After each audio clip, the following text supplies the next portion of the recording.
Muchas más gracias, maestro Jorge Gómez. Muchas gracias a todos ustedes. De verdad que es algo sumamente, emotivo el descansar haciendo adobes, aprovechar hoy que es el día de descanso para hacer lo que más nos gusta, que es precisamente hablar del derecho. Me siento asimismo muy contento ya que encuentro una diversidad de personas, encuentro entre los asistentes amigos litigantes, encuentro alumnos y exalumnos, tanto de la UNAM como de la Universidad del Valle de México, de la Universidad de España de Durango, de diversos lugares, y esto pues hace aún más emotivo este momento. Les saludo con mucho gusto aquí desde la Sultana del Norte, desde la ciudad de Monterrey. Y pues vamos a iniciar con este tema que a lo mejor en cuanto a planteamiento pudiera sonar un poquitito raro, incluso para algunos de ustedes que están en los primeros semestres de la carrera, se hayan preguntado qué es eso de las pandectas y qué son las institutas. Bien, aquí vamos a hablar nosotros efectivamente de una parte dentro de lo que es la historia y dentro de lo que es el derecho que resulta de gran trascendencia en nuestra cultura jurídica a nivel universal. Haciendo de entrada el siguiente comentario. Quizá una de las asignaturas más difíciles de impartir sea precisamente la de historia. Y no me refiero nada más a la historia del derecho, sino a la historia en general, porque se ha venido cometiendo el error de atiborrar a la gente de fechas, de lugares y de personajes. Y eso lamentablemente no nos conduce a nada. El tema histórico es relevante cuando hablamos nosotros de la aportación que nos deja la historia, cuando hablamos nosotros de la repercusión que el hecho histórico va a tener en nuestra cultura y en nuestra vida cotidiana. Y en ese sentido, vamos a intentar que la plática de hoy sea precisamente el análisis de lo que nos deja la presencia de este personaje. Hoy en día, nuestro personaje es Justiniano, emperador romano, pero aquí sí quisiera hacer yo un comentario. Él formó parte del Imperio Romano de Oriente. Justiniano, quien nace en el año 480 después de Cristo, va a ser emperador en Oriente. Y ahí tenemos nosotros que hacer un comentario. Hablamos de las dos Romas, la Roma clásica, la tradicional, esa ciudad, la ciudad eterna que hoy por hoy es capital de Italia y donde en el año 753 a.C., cuenta la leyenda, Rómulo y Remo fundan al pie de la columna palatina la ciudad de Roma, la ciudad eterna. Sin embargo, aquí es importante señalar que en el año 395 surge una gran división del Imperio Romano, por el cual una parte queda en la ciudad de Roma, ahorita comentada, y otra más se traslada a lo que será llamada o conocida como Constantinopla, antes Bizancio. Y va a ser precisamente en esa coyuntura histórica donde vamos a encontrar nosotros a este personaje. Él va a ser entonces emperador en el Imperio Romano de Oriente, establecido no en la ciudad de Roma, sino en la ciudad de Constantinopla. Ahí precisamente en el estrecho del Bósforo, que es atravesado por el mar de Mármara, y donde vamos a encontrar a este personaje.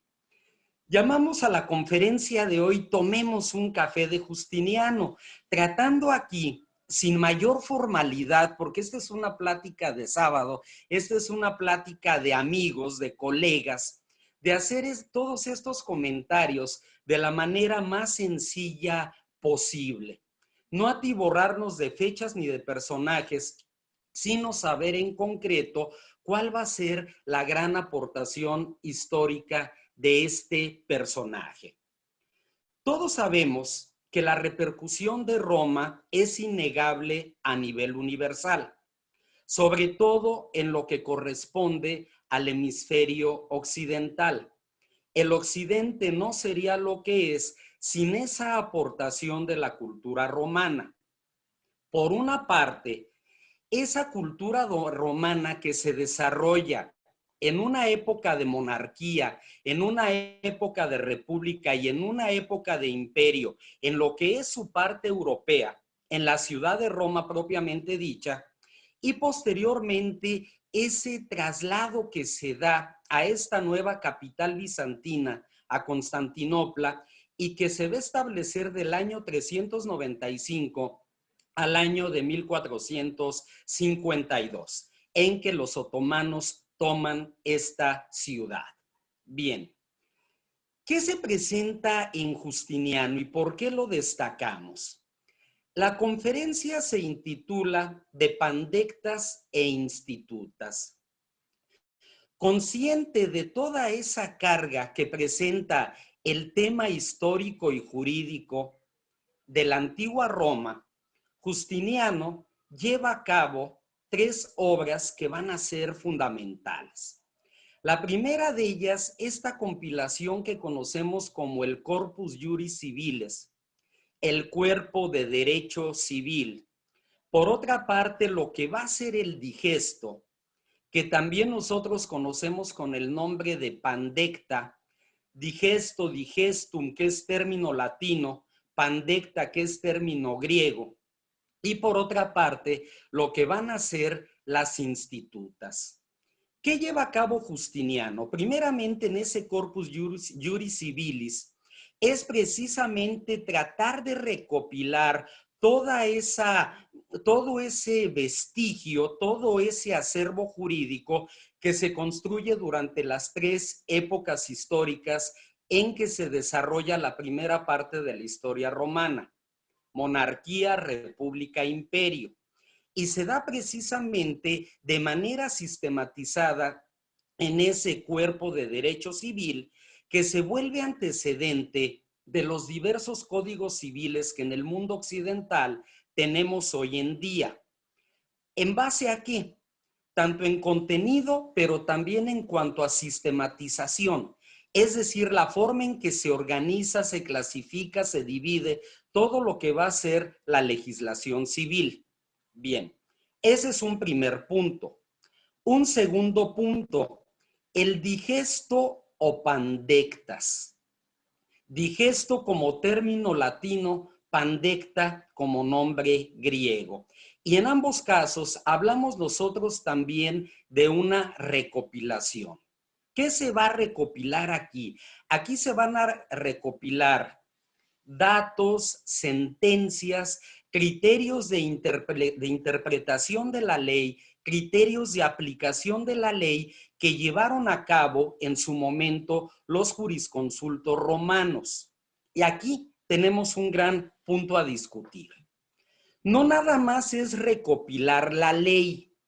Eso de suyo no nos llevaría a nada. Es el hecho también de aplicar esos actos concretos de aplicación de la ley. Llámese por una parte las sentencias, llámese por otra parte todos esos criterios de interpretación, de aplicación de la ley que se van a dar, muchos de ellos en base al sentido común. Son llevados a cabo por los jurisconsultos, por los conocedores del derecho, y es precisamente esa la gran aportación que nos va a dar el digesto o pandectas. ¿Por qué hago aquí esta disyuntiva entre el término latino de digesto y el de pandectas de carácter griego?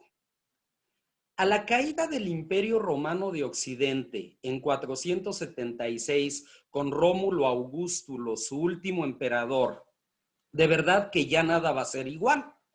Si bien es cierto, el Imperio Romano continúa en Oriente, ni siquiera su ciudad capital lleva el nombre de Roma. Es Constantinopla, como hemos comentado.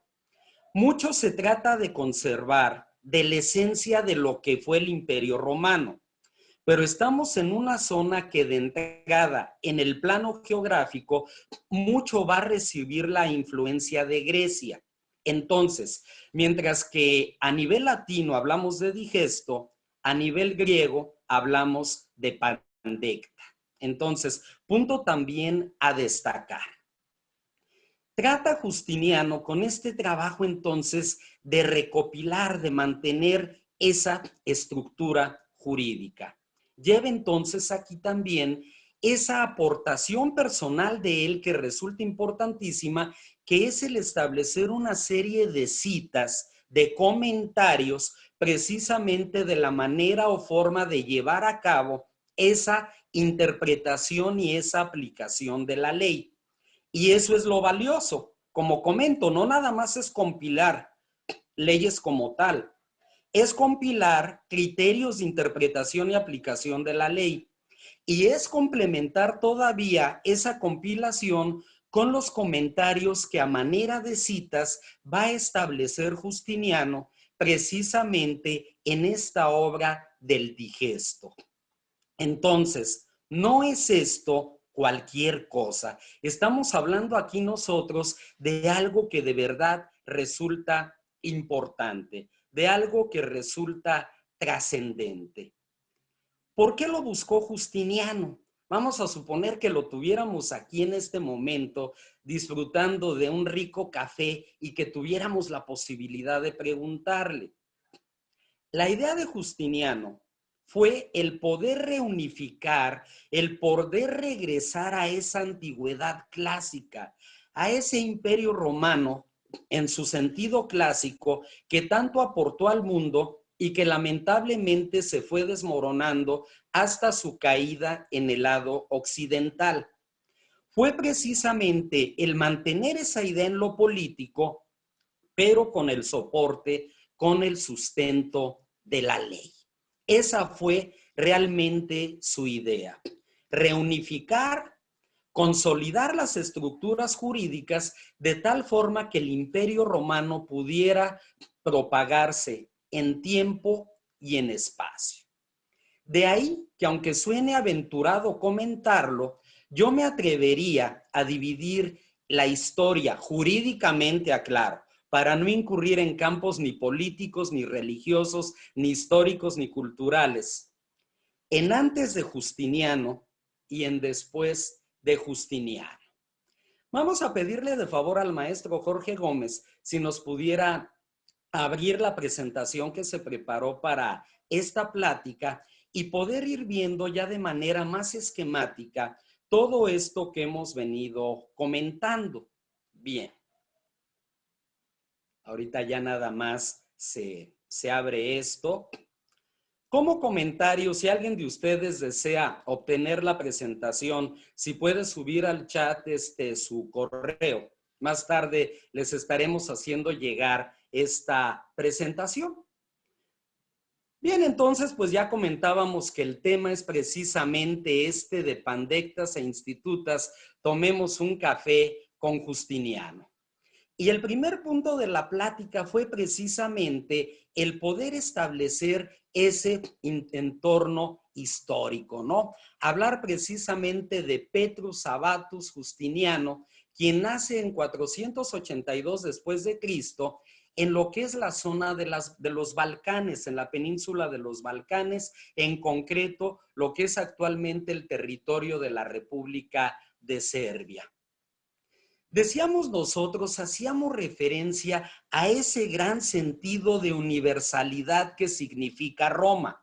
Roma no nada más es una ciudad, es una cultura, es una forma de entender la vida, es lo jurídico, es lo artístico, es la oratoria, es el debate, es la ciudad por excelencia.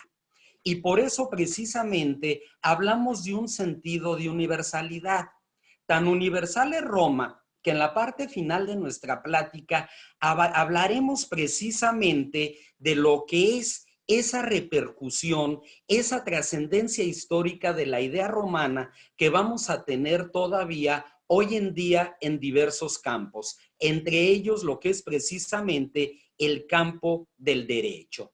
Aquí hablamos entonces de esa idea de universalidad que se trató de llevar a Constantinopla, pero que lamentablemente se vio acotada a un entorno geográfico más pequeño y a esa falta de universalidad que sí tuvo la primera Roma, la Roma clásica, la que identificamos todos nosotros. Bien, aquí en ese sentido es también que hemos denominado a Justiniano como el último de los Césares, el primero que tuvo en mente la idea de una unificación mediterránea, hablando aquí sí de un tema geográfico estrictamente, bajo la idea de un poder central, sí, pero de un control y de un dominio de grandes territorios.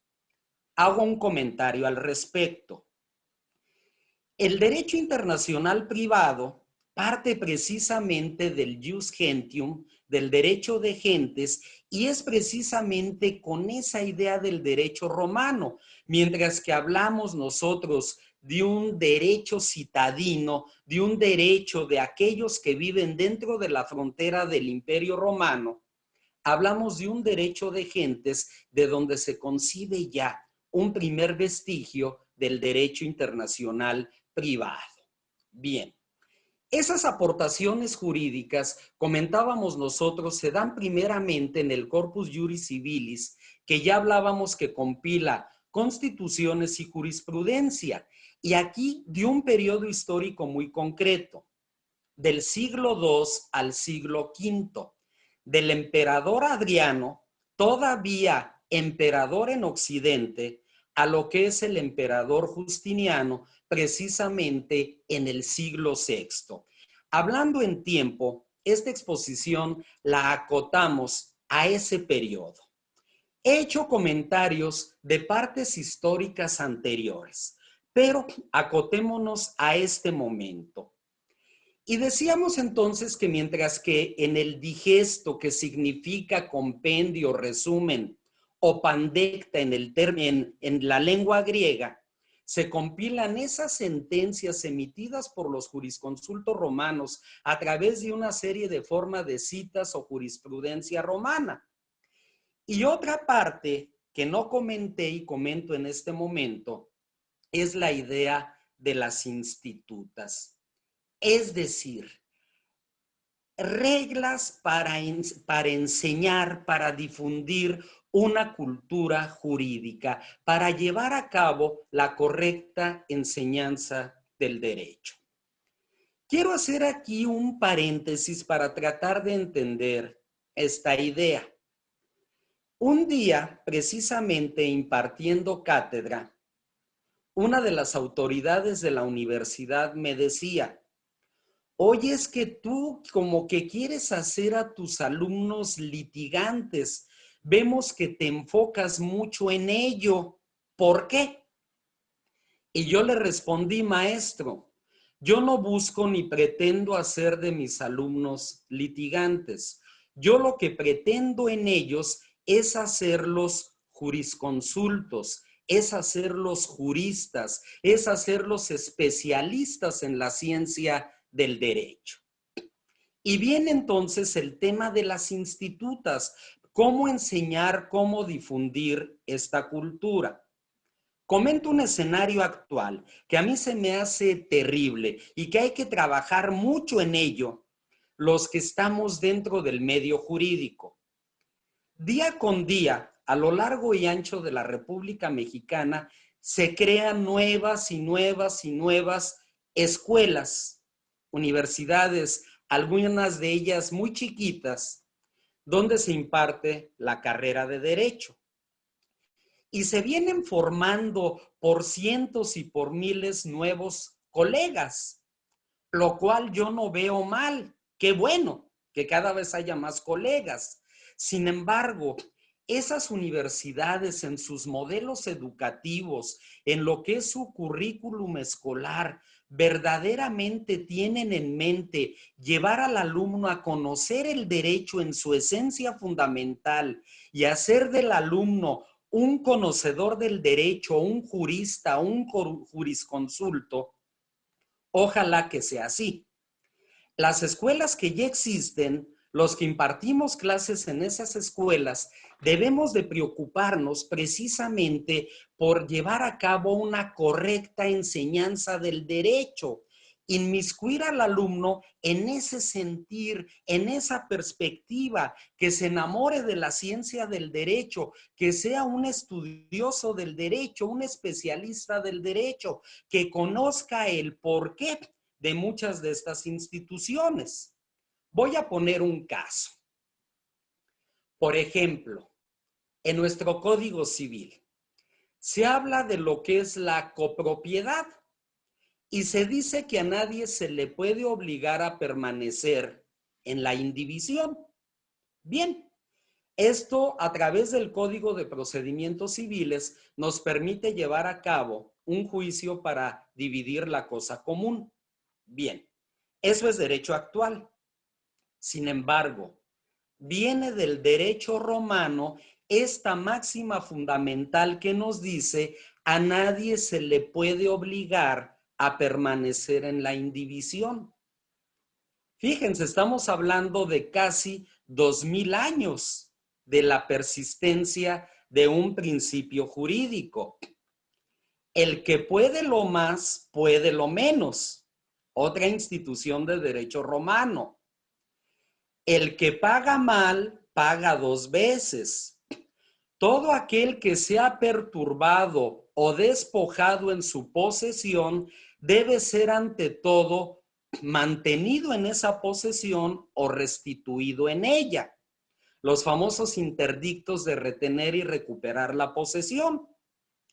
Todo ello no es algo actual. Todo eso son principios fundamentales que uno encuentra a medida que uno se va inmiscuyendo y uno va conociendo el derecho romano, la cultura romana. Eso es lo que nosotros debemos de difundir, precisamente. Otro comentario más. El sistema de codificación occidental. Para nosotros es muy fácil cuando un maestro nos deja de tarea o nos pone en clase a leer: a ver, léete el artículo 80 del Código de Comercio. Lo leemos. Pero nunca nos ponemos a ver que ese artículo forma parte de un libro, que ese libro tiene a su vez uno o varios títulos y que esos títulos a su vez también se dividen en uno o varios capítulos. Eso también es aportación de Roma y eso es también parte de lo que Justiniano trata precisamente de compilar tanto en el Corpus Juris Civilis como también en lo que va a ser el Digesto. Veamos qué tan importante es que a la fecha se mantiene el mismo sistema de codificación. No es una innovación moderna, es algo que tiene precisamente su antecedente en estos tiempos clásicos que estamos mencionando nosotros y que se compila precisamente por este personaje al que hemos invitado hoy, del que estamos platicando y del que precisamente yo sostengo esa trascendencia histórico-jurídica que va a tener dentro de lo que es el mundo jurídico. Bien, si pudiéramos avanzar en la siguiente lámina de favor.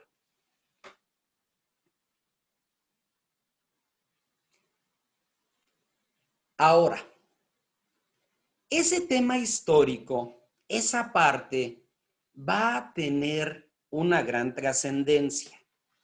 Si bien es cierto, comenté que después de la Roma occidental y después de Justiniano ya nada va a ser igual, no menos cierto es que las instituciones del derecho romano y esas acertadas compilaciones van a tener repercusiones en diversos periodos históricos y unos de ellos van a tener directamente relación con nosotros como mexicanos.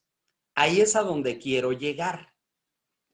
Es decir, vamos a encontrar nosotros a lo largo de la Edad Media a unos personajes muy curiosos que fueron conocidos como los glosadores, los posglosadores, que tratan precisamente de seguir compilando toda esa aportación del derecho romano. Uno de ellos, Irnerio de Bolonia. Hay que señalar que la primera universidad en el mundo fue la Universidad de Bolonia. Tiene ya 1000 años de existencia. Bartolo de Sassoferrato, Baldus de Ubaldis, diversas personas que siguieron compilando ese derecho. Bien, hay quien dice que la Edad Media, puesto que estamos entrando ya a la Edad Media, es una época obscura de la historia, es una época de retroceso. Sin embargo, en el mundo jurídico no podemos considerarla así. ¿Qué trascendencia tiene la obra de Justiniano? Comentemos la primera de ellas. La consolidación del dogma cristiano a través de una figura muy interesante que se llaman los concilios y del surgimiento de lo que es el Corpus Juris Canonici. ¿Qué comentario nos merece esto? Antes que nada, quiero hacer aquí una aclaración. Con lo que voy a decir, espero no herir la susceptibilidad de nadie. Voy a tocar el tema de la forma más objetiva posible, sin tratar con ello de atacar o criticar alguna creencia religiosa. Bien, el comentario es este. Si bien es cierto, Jesucristo, nuestro Señor Jesucristo, Jesús de Nazaret, o como ustedes le quieran llamar, vivió hace 2000 años y nació por ahí del año 14 o 15 antes de Cristo. Sí, aunque se oiga curioso, Jesús de Nazaret nació antes de Cristo. Bien, muere en el año 33, que en realidad vendría a ser como el año 20. No menos cierto es que el dogma cristiano fue creado propiamente en los siglos III y IV a través de los concilios mediante los cuales se establecieron muchos de los dogmas de fe que rigen a la religión cristiana católica. La Inmaculada Concepción de la Virgen María, la Santísima Trinidad, la intercesión de los santos, la encarnación del Divino Verbo, en fin. Todo ello se fue creando a través de diversos concilios, como el de Nicea, que se fueron celebrando más adelante, el Concilio de Trento. Bien, surge un cuerpo de derecho canónico. ¿Por qué es trascendente? Porque hoy en día, dentro de lo que son los sistemas jurídicos contemporáneos y en diversas universidades se imparte la materia de sistemas jurídicos contemporáneos, uno de esos sistemas se llama romano canónico. Es decir, la historia de Roma en mucho va de la mano con la historia de la religión cristiana católica. A eso me quiero yo referir. Esta iglesia tiene una compilación de normas jurídicas en el Código de Derecho Canónico, tiene un tribunal eclesiástico. Trasciende entonces, en concreto, en una religión. En segundo lugar, y hablando de esa idea que ha sido perenne a lo largo de la historia, de reunificar lo que fue el Imperio Romano, surge el intento llevado a cabo en el siglo IX por parte de Carlomagno, creando lo que se conoce como el Sacro Imperio Romano de la nación germánica, conocido en sus siglas en alemán como el Reich. De ahí que en Carlomagno tengamos un primer Reich, con Bismarck un segundo Reich y con Hitler un tercer Reich. Tratar de recobrar lo que fue todo ese esplendor del Imperio Romano, pero bajo la figura, en este caso, de un emperador germano, como lo era Carlomagno. Más que un imperio, en realidad con Carlomagno y con todos esos intentos, lo que surgen van a ser reinos locales, pero no con esa idea de unificación, tomando como referencia el Mediterráneo en base a lo que es un dominio pero un gran dominio, pero regidos bajo una misma norma. Se quedó corto ese imperio de Carlomagno. Una tercera situación, y ahí como que ya nos acercamos más a lo que es nuestro derecho mexicano, es el siguiente. Se van compilando durante la Edad Media diversos cuerpos legislativos a través de diversos reinos que hoy forman o que posteriormente conformaron el Reino de España, la Corona de España. El fuero juzgo, el fuero viejo de Castilla, los fueros de León y Navarra, en fin. España merece una atención especial. Dicen que México fue conquistado por España. En realidad lo fue por los reinos de Castilla y de Aragón. No existía España como tal. Hoy en día, si bien es cierto, España es un reino, se forma de 17 comunidades autónomas. Galicia, Asturias, Cantabria, País Vasco, Navarra, Madrid, Castilla la Vieja, Castilla-La Mancha, Extremadura, Andalucía, Cataluña, en fin, Aragón. Espero no haber omitido ninguna de ellas. Es decir, sentimientos locales, sentidos de pertenencia que distinguen a los de una región de otra. En la Edad Media se dan esos diversos intentos de compilación. Otra trascendencia la vamos a tener en aquel famoso imperio español, ese imperio del que se jactaba Felipe II. En mi reino, en mi imperio, jamás se pone el sol. Nosotros formamos parte durante 300 años de ese imperio. Todo también bajo esa idea que surge, que se toma del imperio romano. Bien. Tenemos aquí, señalo yo aquí un punto que yo considero de gran trascendencia. Ese surgimiento de regímenes jurídicos en los países que van a surgir en América Latina, precisamente a través o a partir de los movimientos de independencia. Y lo señalo aquí a través de una palabra o de un término que quiero manejar en un sentido irónico. Un sentimiento criollo no ajeno a la tradición jurídica española. Don Miguel Hidalgo y Costilla, don Ignacio Allende, don Ignacio Aldama, don Mariano Abasolo, don José María Morelos y Pavón, siervo de la nación, y muchos de nuestros próceres de la independencia, Rayón, en fin, eran criollos, no eran indígenas. Y así pudiéramos hablar de Bolívar, de San Martín, de Sucre, de O'Higgins, en todo lo que es la parte sur del continente americano, también criollos. Se dieron los movimientos de independencia en el continente americano, y aquí sí quiero ser muy específico, desde el río Bravo hasta la Patagonia. El caso de Estados Unidos es aparte. Pero fue el sentimiento criollo.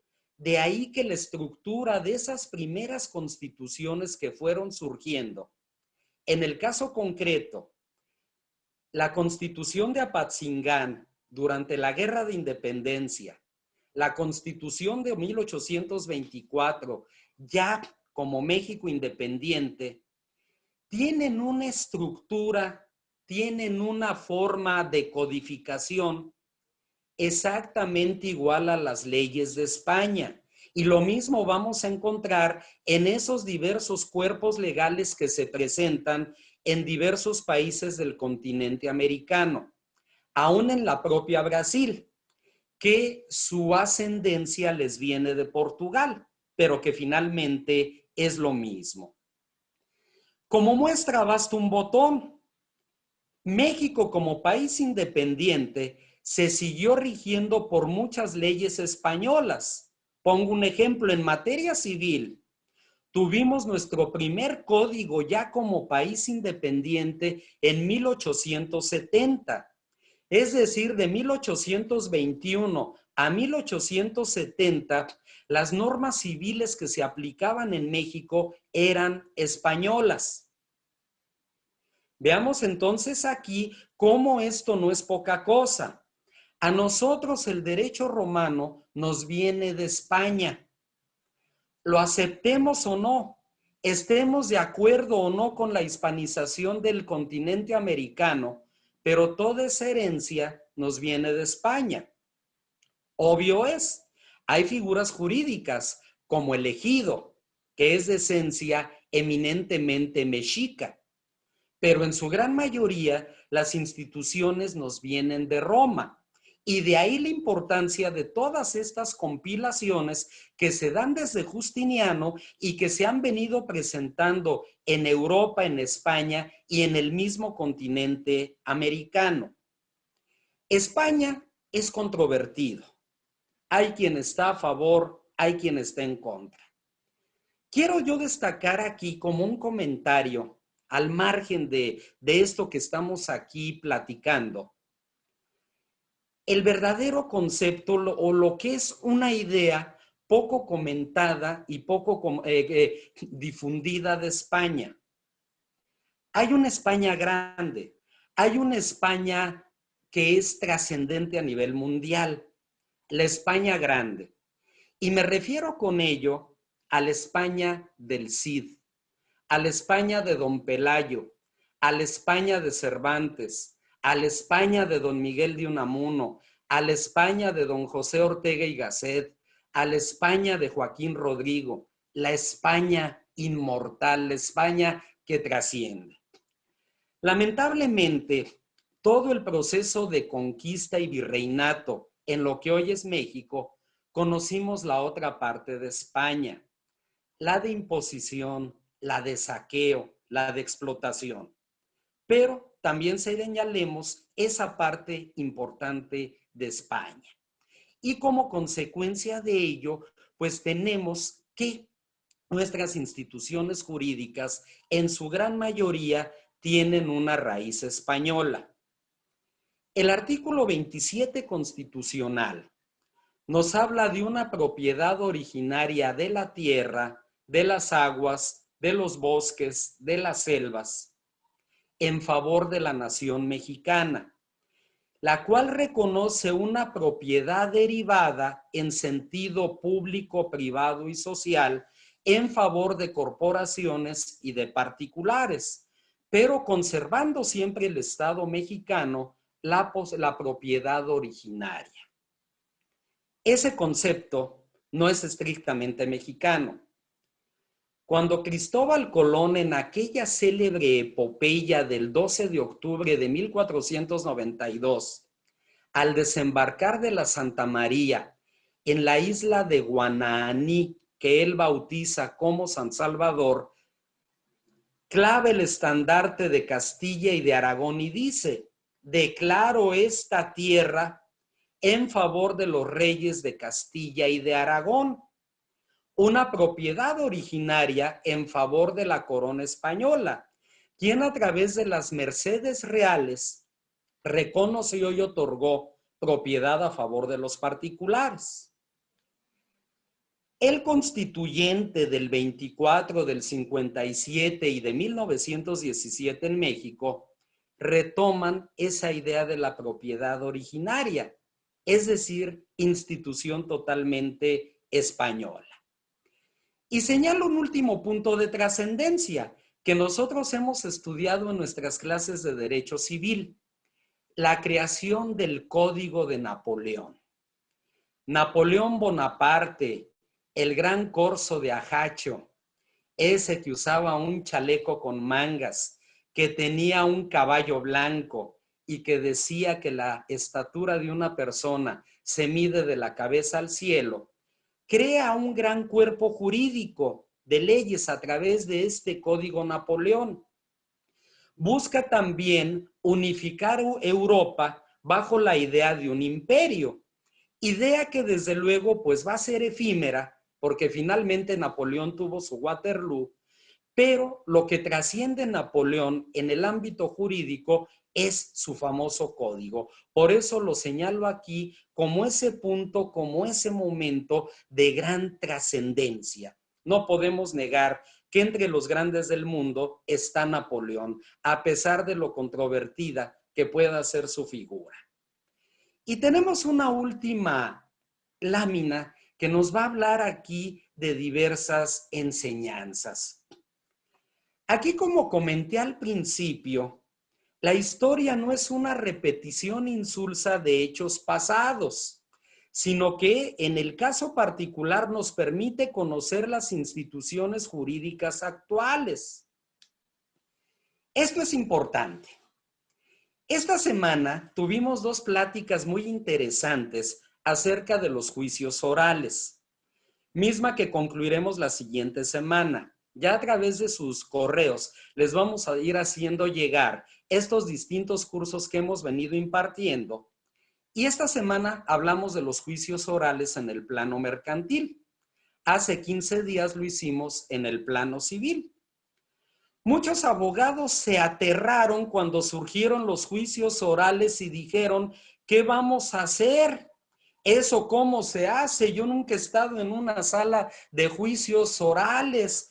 ¿Qué voy a decir cuando el juez me concede el uso de la palabra?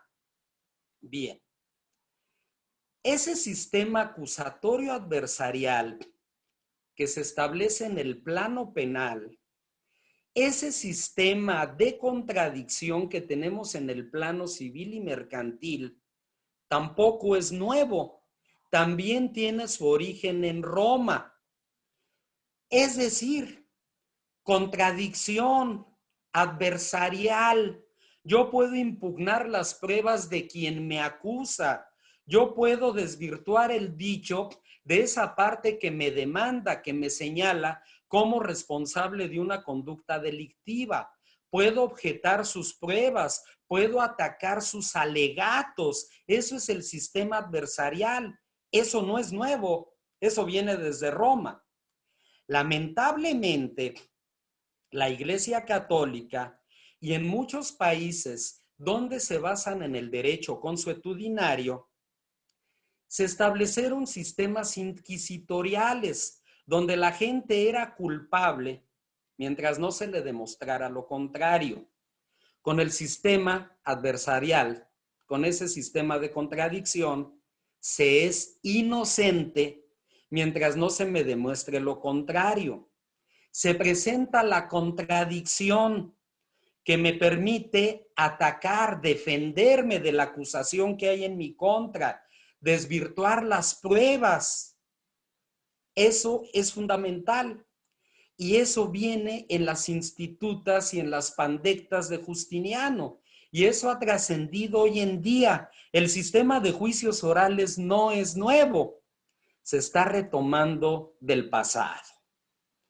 Un segundo punto, con el digesto se abarcaron tanto leyes como la aplicación de las mismas por parte de los jurisconsultos.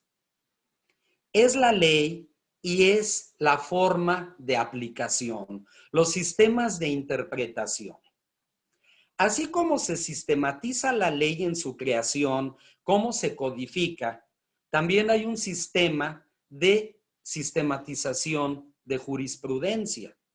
Efectivamente, de tratados internacionales, hoy que alcanzan la categoría de norma suprema, de conformidad con el artículo 133 constitucional. Entonces, nos viene de ahí, vuelvo a lo mismo, si yo abro una ley, yo abro un código y veo libro, título, capítulo y después los artículos, eso nos viene precisamente a través de todas esas compilaciones que datan de la Roma clásica. Ahí está entonces esa trascendencia de esa gran cultura. Nosotros hablamos una lengua romance, una lengua de origen latino, como lo es el italiano, como lo es el portugués, como lo es el francés y como lo es el rumano. Qué curioso. El portugués tiene mucha preponderancia hacia la letra O, incluso la señalan con un acento circunflejo. El francés hacia la letra E, mucho termina en E o en una E nasal, E, que también se acentúa. El italiano en I, mucho termina en I. El rumano en U, muchas de sus terminaciones son en U. En el caso del castellano, tenemos tendencia a la A y a la O. Sin embargo, usamos mucho más las vocales, jugamos más con las vocales que las lenguas romances que acabo de señalar. Hay más lenguas romances en la misma península ibérica, el catalán. Se dice del catalán que es un francés mal hablado, el gallego, que es un portugués mal hablado, está el valenciano. En Italia, el lombardo, hay muchas lenguas. Hablo de las principales, pero hay más. Veamos entonces cómo repercute esta cultura en idioma, en cultura, en sensibilidad y en sentimiento. ¿No hemos acaso escuchado nosotros que en la fiesta y en el argüende, con el perdón de la palabra, los latinos nos pintamos solos?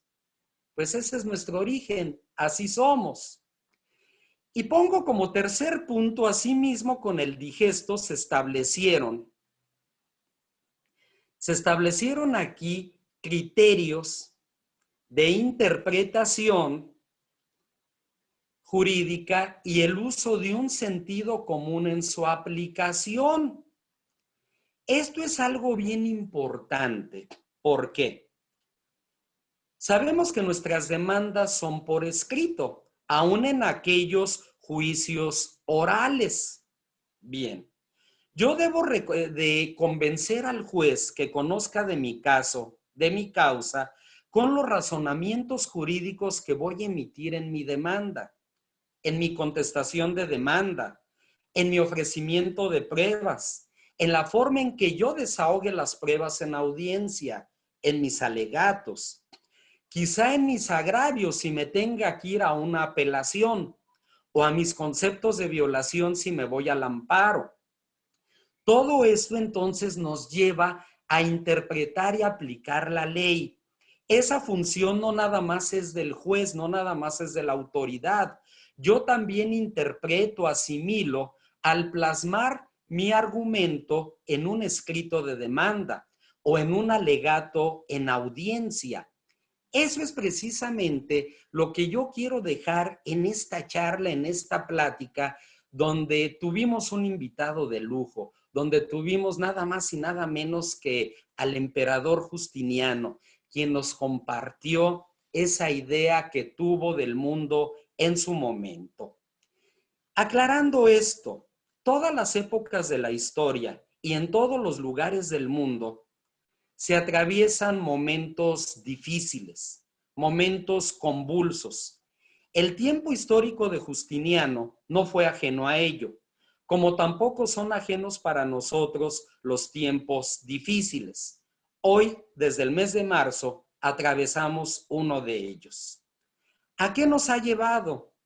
A que ahora, por ejemplo, en el ámbito penal, celebremos audiencias de manera virtual. Sí, nos mandan el link y nos tenemos que conectar y llevamos a cabo audiencias de tipo virtual. Algunas a nivel civil se están llevando ya también a través de esta modalidad. ¿Será acaso que llegó esta modalidad virtual para quedarse? ¿Será acaso que vamos a tener que asistir cada vez menos a los recintos judiciales y todo lo manejaremos a través de esta realidad virtual? La respuesta, pues, nos la va a ir dando poco a poco el tiempo y las circunstancias. Pero veamos cómo esta disciplina jurídica permanece perenne en tiempo y espacio. desde aquellos albores de la civilización occidental que datan de 753 antes de Cristo y desde antes hasta lo que es nuestra época actual. Yo les agradezco mucho el favor de su atención.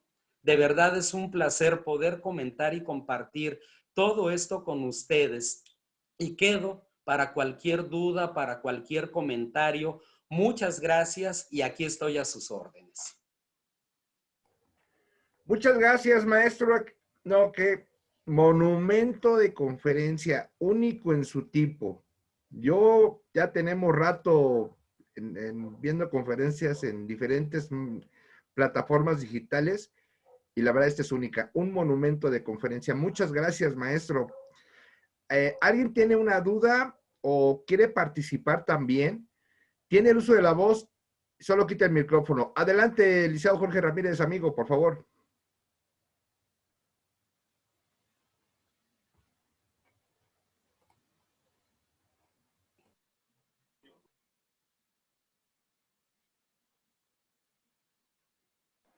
Bueno, ¿sí me escuchan? Sí.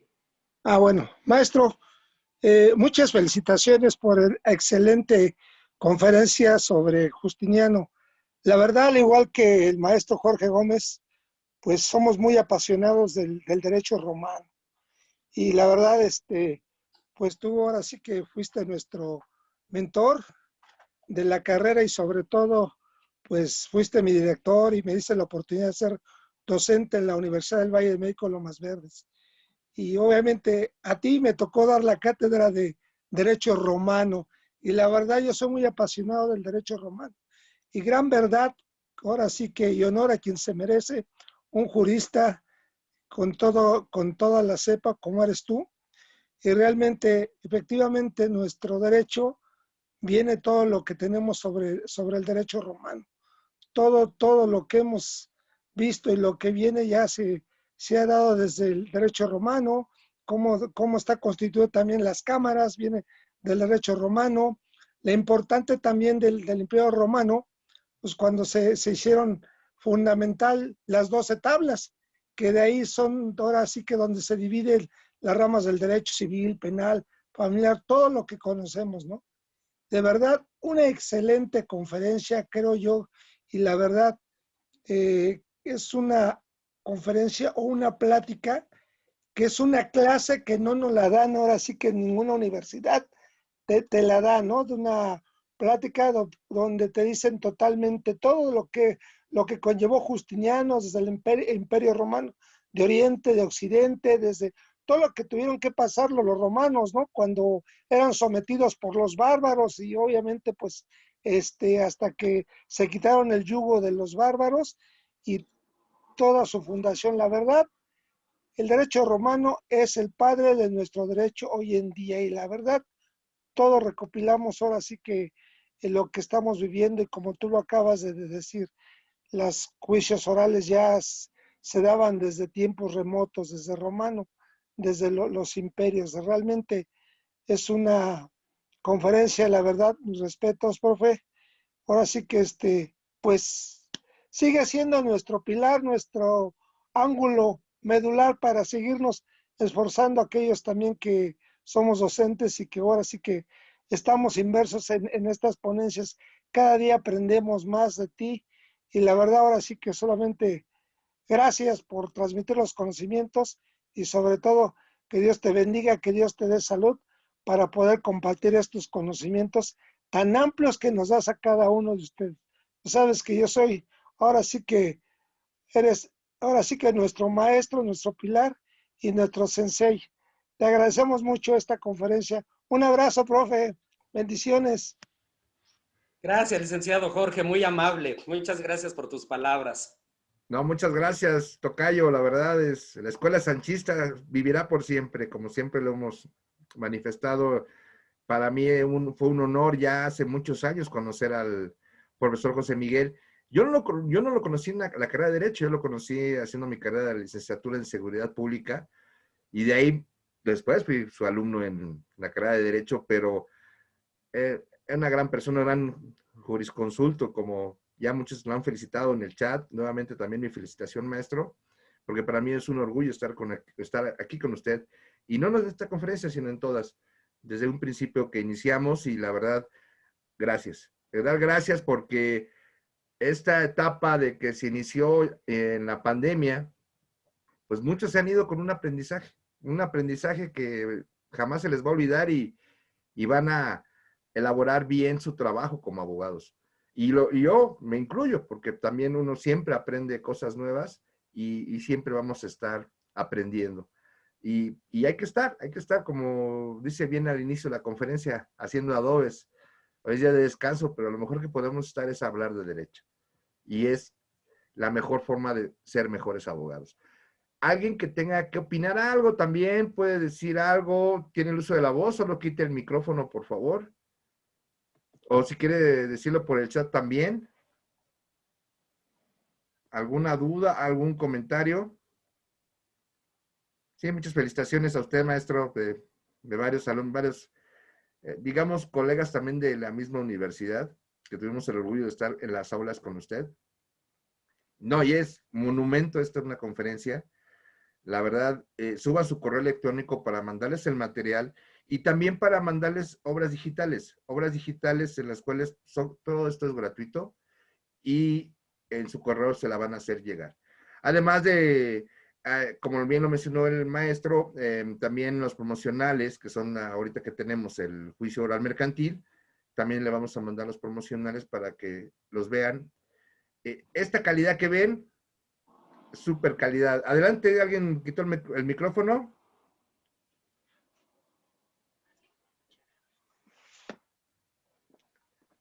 No tenemos, perdón, no tenemos dudas, maestro. Últimas palabras, por favor. Pues nuevamente agradecerles a todos ustedes su presencia, el haber vivido este momento tan especial. Esta Bohemia Youth que celebramos los sábados, afortunadamente ha ido creciendo cada vez más en auditorio. Hemos venido tratando diversos temas, y la idea precisamente es esto, que con la participación y los comentarios de ustedes se siga enriqueciendo todo esto. Yo nuevamente les agradezco de verdad el favor de su atención. Ya el maestro Jorge subirá mi teléfono, subirá mi correo, si es que alguien tuviera alguna duda, algún comentario. Si alguien quiere saber un poquito más de los cursos que venimos impartiendo en línea, también suba su correo, se les hará llegar toda esta información. Y finalmente, pues hay que crecer como abogados, hay que conocer la esencia de lo que es el derecho. ¿Por qué? Porque no nada más es llegar a un juzgado, llenar un papelito y pedir un expediente señalando si es de hoy o es de la letra. Es algo mucho más que eso, es el saber el por qué existe un tribunal, el por qué se organiza internamente un tribunal a través de distintos funcionarios, lo que es precisamente la labor también del postulante, que es donde nos encontramos nosotros. Ojalá que aquí aplique esa famosa frase de Isaac Newton, que donde dice, yo estudio no para aprender más, sino para ignorar menos. Entonces, ojalá que sigamos nosotros siempre con esa mística, que seamos ávidos de conocimiento, ávidos de recibir cultura, y no solo eso, sino también de transmitirla. Yo estoy seguro y estoy convencido que en la medida en que en nuestro país haya una mayor cultura jurídica, no solo para los abogados, sino para toda la población, se va a acabar en México la injusticia, se va a acabar el abuso, se va a acabar la impunidad, se va a acabar la corrupción y tantos males que lamentablemente nos aquejan. Lamentablemente, ¿qué ha sucedido? Que dicen los gobernantes, y no me refiero ni a ningún momento en específico. Podemos abusar de estos, son ignorantes, no saben nada, no poseen la ciencia del derecho, no tienen cómo defenderse. Ya es tiempo de cambiar esa mística. Si difundimos una cultura jurídica, vamos a dejar de ser ese pueblo agachón, indolente, y seremos a cambio de ello un pueblo que ejerza su función como mandante de la ley. Si el presidente es mandatario, primer mandatario, y todos los demás funcionarios en el orden federal, local, municipal, también son mandatarios, ya es tiempo entonces que como mandantes sepamos exigir de esos gobernantes el que actúen conforme a derecho. Y concluyo precisamente con ese principio, conforme a derecho. Muchas gracias nuevamente, que pasen la mejor de las noches y un feliz fin de semana. Muchas gracias, maestro. Muchas gracias. Buenas noches. Gracias, profesor. Gracias. Gracias. Nos vemos en la Gracias, próxima. cuídense mucho. Gracias, nos vemos. Excelente Gracias, noche. profe. Gracias, buenas noches. Buenas noches. Cuídense. Gracias. Buenas noches. Buenas noches. Gracias, maestro, gracias. ¿De qué? Buenas Cuídense noches, mucho. profe. Cuídate mucho. Igualmente, profe. buenas noches a todos. También, tocayo, cuídate. Nos vemos Igual, al rato en el gracias. vampiro. Sí.